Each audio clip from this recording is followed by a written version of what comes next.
j'ai le plaisir de m'entretenir avec Sylvie Vachon. Donc, Sylvie qui, à travers les années, a occupé divers postes au niveau des ressources humaines, notamment un poste de vice-présidente ressources humaines. Et ce poste-là l'a d'ailleurs mené à un poste de PDG au niveau de l'administration portuaire de Montréal, où elle a été d'ailleurs 11 ans. Elle est récemment retraitée et elle continue là, de grandement s'impliquer au niveau du milieu des affaires, notamment comme administratrice de société. Alors, bonjour Sylvie, bienvenue à cette entrevue. Bonjour Sarah-Christine, merci de m'avoir invitée, ça me fait plaisir. Ça me fait vraiment plaisir. Alors aujourd'hui, on va parler notamment de conciliation famille-travail, mais sous un chapeau, là, principalement sous un regard de PDG. Donc, je débute tout de suite avec une première question pour toi, à savoir, avec une lunette de PDG, qu'est-ce que c'est pour toi une culture qui serait favorable à la conciliation famille-travail? Je dirais que c'est certainement une culture où on valorise la mobilisation des employés, une culture où on pense que d'avoir les employés qui focusent sur les objectifs de la compagnie tout en étant capables eux-mêmes d'y retirer un intérêt professionnel important. Je crois que c'est certainement une culture qui favorise l'implantation de différents programmes qui sont des leviers pour la mobilisation des ressources humaines. Évidemment, si on considère tout ce qui est rémunération, le salaire, tout ça, on sait que ça a un impact, mais je crois qu'il y a plusieurs autres éléments, dont, par exemple, avoir un milieu où on favorise, où on accepte, en fait, que les employés ont aussi une vie personnelle et que parfois, c'est difficile à concilier. Mais si on est en mesure d'aider tout le monde, je crois que tout le monde peut y trouver son compte. Alors, cette culture-là, je crois qu'elle est vraiment importante. Il faut d'abord et avant tout croire au fait que les employés, si entre guillemets, on leur fournit un cadre qui leur permet de bien évoluer, de s'épanouir, on va être au bout de la ligne gagnant aussi. Je crois qu'on a à ce moment-là les ingrédients que ça prend pour implanter un tel programme. Faut penser reconnaissance, je pense. Il faut penser appréciation des employés. Puis évidemment, ça prend une culture où on fait confiance aux gens parce que dans des programmes de conciliation, il y a parfois des mesures différentes. On vient de le vivre là, avec la pandémie, le télétravail, qui est certainement une mesure importante d'un programme de conciliation. Évidemment, ça se fait dans un milieu où la confiance règne. Ah oui, absolument, en effet. Puis d'ailleurs, tu parles de confiance et tout ça.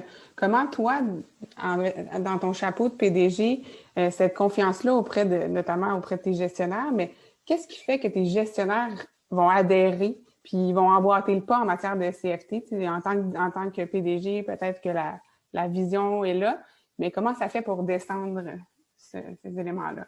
Bien, c'est intéressant parce que oui, la vision, faut qu'elle descende, puis il faut qu'il y ait déjà une adhésion au niveau de l'équipe de direction, puis la direction au sens large, là, évidemment, il y a la haute direction, mais il y a toute l'équipe de supervision, d'encadrement.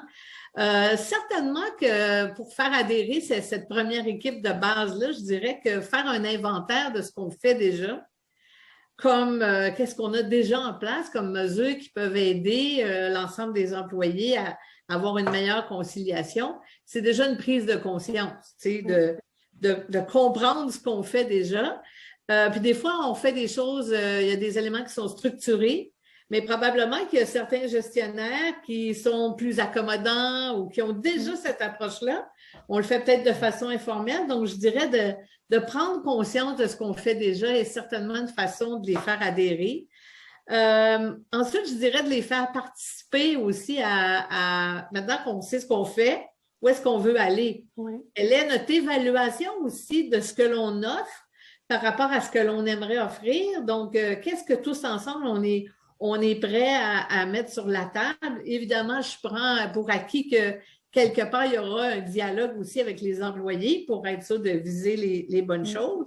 Puis, il faut aussi comprendre le cadre que pour moi, la conciliation, ça touche les familles, mais ça touche, comme on dit, la vie personnelle. Il y en a que ça peut être qui sont proches aidants. Donc, on a vu encore une fois, je crois que la dernière année nous montre clairement des scénarios qui peuvent varier d'un employé à l'autre. Alors, je dirais que si on est capable, avec l'équipe de direction, de faire cette prise de conscience, de poser un geste ensemble de où on veut aller puis ce qu'on veut offrir et d'écouter les employés, ce qu'ils ont à nous dire dans ce qui peut leur être utile et finalement offrir quelque chose de varié parce que chaque personne est dans une situation différente. Tu sais, la conciliation famille, peut-être que tu vas dire, ben moi, je n'ai pas de jeunes enfants, donc je ne suis pas concernée. Mais il y a beaucoup d'autres éléments, que ce soit des rendez-vous personnels, des rendez-vous pour tes parents. Il y a beaucoup d'autres choses aussi qui peuvent t'amener à vouloir avoir un petit peu de gestion de ton temps. Ça peut être des éléments comme la télémédecine. Donc, il y a vraiment beaucoup de choses, mais chacun utilisera peut-être pas tous les éléments du programme.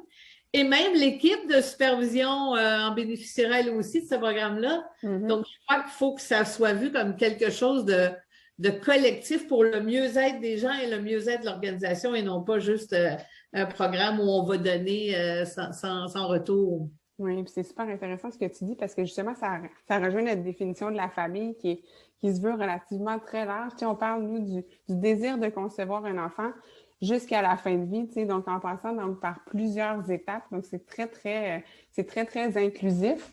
Puis tu l'amenais aussi, puis tu en as parlé un peu. Tu as dit c'est accessible à tous, tu sais, la conciliation famille-travail. Mais j'aimerais pousser davantage là, au niveau de, justement, selon toi, à qui ça s'adresse? Les mesures de conciliation famille-travail en entreprise. C'est les utilisateurs finaux, c'est qui? Bien, spontanément, je serais portée à dire c'est tous les employés. Peu importe le poste ou le niveau hiérarchique.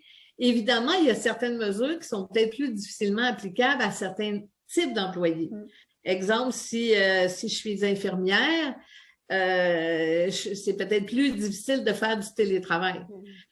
Par contre, si je suis infirmière puis que l'entreprise offre un service de traiteur, ben ça, tout le monde peut en profiter. Donc, dépendant de la mesure, je dirais que certaines personnes vont être plus susceptibles d'en bénéficier à cause de la nature de leur emploi si certaines mesures ne s'appliquent pas à tous.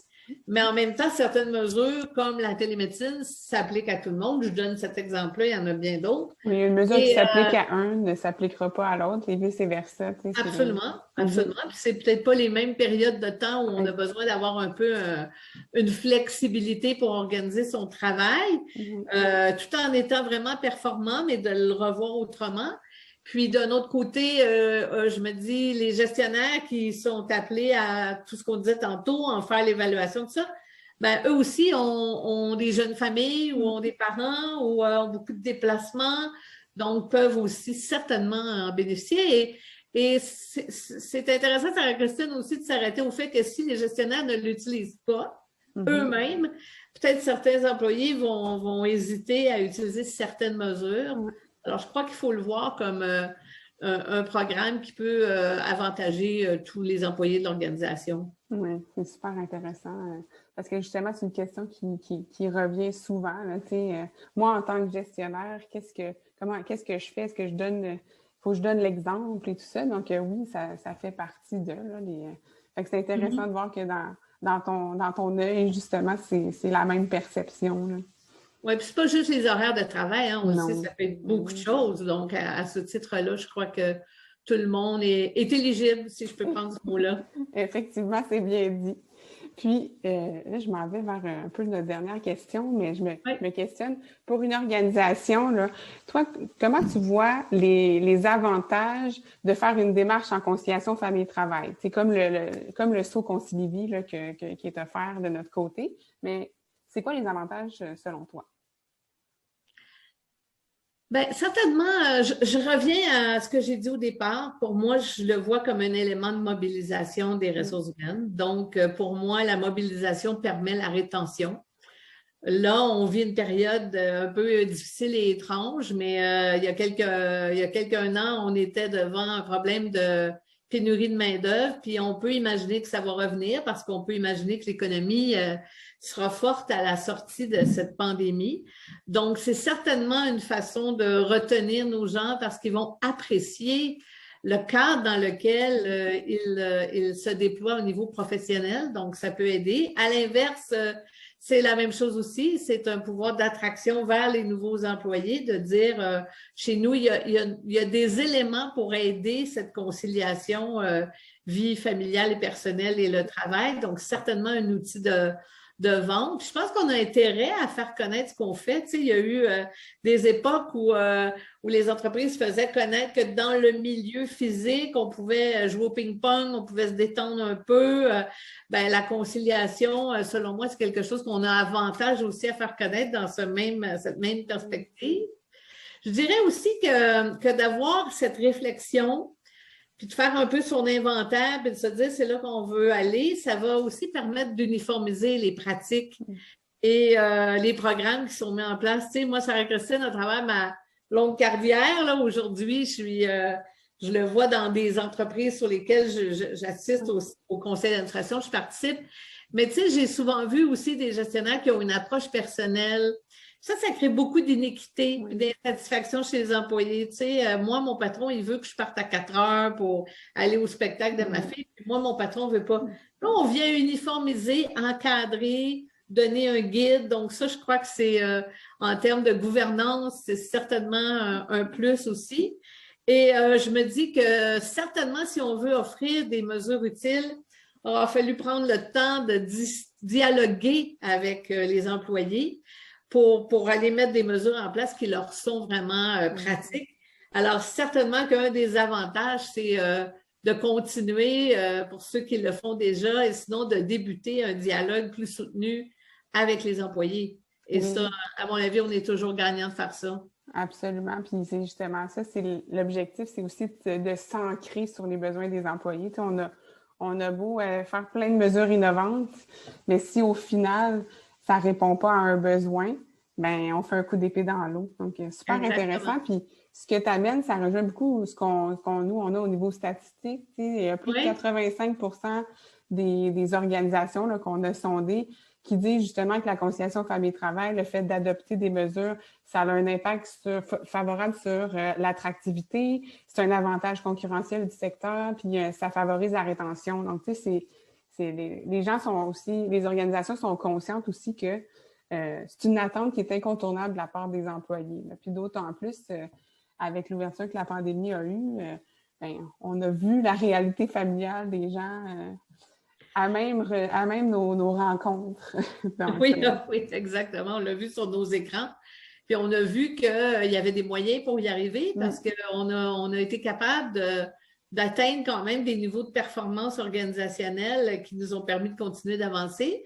Puis on a pris conscience que peut-être pour certains individus, c'était plus difficile à un moment donné, mais que la personne pouvait se rattraper. Puis au bout du compte, ça nous a, je pense, ouvert les yeux sur il y a d'autres façons de faire, il y a d'autres réalités. On entend beaucoup d'entreprises qui disent « je ne sais même pas si je vais retourner vraiment occuper l'ensemble de nos bureaux ». Donc, on voit qu'il y a une mouvance et puis certainement que s'intéresser à la conciliation, c'est un bon moment en tout cas, mais c'est certainement parce qu'il y a des mesures qui existent depuis très longtemps, tu sais, ne serait-ce qu'un programme d'assurance collective, quelque part, ça s'inscrit d'aider l'employé à gérer sa vie personnelle. Donc, mais on n'est peut-être pas conscient de tout ce qu'on a fait, puis que parfois, il n'en manque pas beaucoup pour offrir une panoplie variée de propositions aux employés qui vont dire cet employeur-là, là, j'y tiens, puis je vais rester avec lui, puis je vais lui donner le meilleur de moi-même. Absolument. Bien, je ne saurais mieux dire. Ça m'a fait vraiment plaisir de m'entretenir avec toi. J'apprécie énormément le fait là, que tu aies pris le temps de te pencher et de partager avec moi au niveau de la conciliation famille-travail. Bien, merci beaucoup, Sarah-Christine. Ça m'a moi-même fait réfléchir à tout ça à travers les années, ce que j'avais vu et pu mettre en place. Donc, un grand plaisir pour moi aussi. Bonne continuité. Merci beaucoup. Au revoir.